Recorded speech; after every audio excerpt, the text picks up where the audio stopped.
When I first became a mom, I thought I had my act together.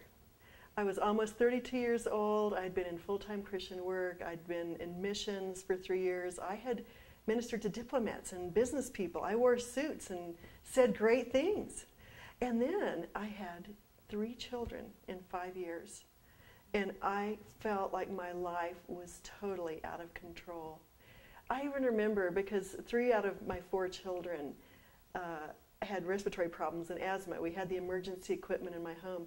I remember thinking that at some point I knew I must be dying of some dread disease or of cancer, because I was so exhausted and felt so bad.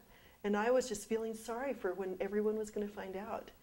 And really, when I realized it, I hadn't been sleeping for years upon end.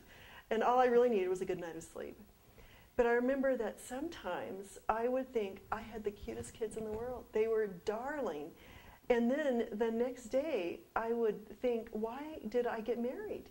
Why did I have these children? They're driving me nuts. And then I would feel guilty.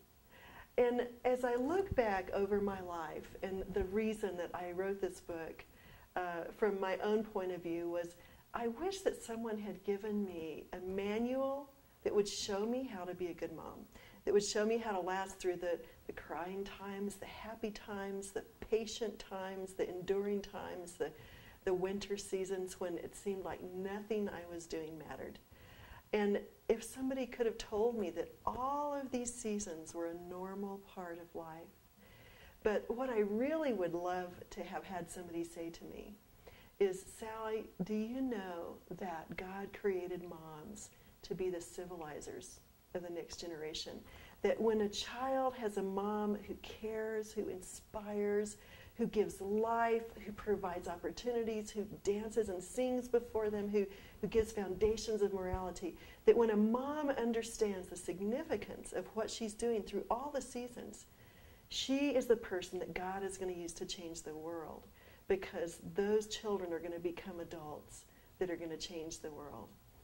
So as I read through this and study this together with all of you moms in my group, I want us to understand that you are my heroes. What we are doing is changing the culture for the next generation. We are changing the world. We are building excellence. We are building truth. There are going to be times when you're going to think that you just want to throw in the towel.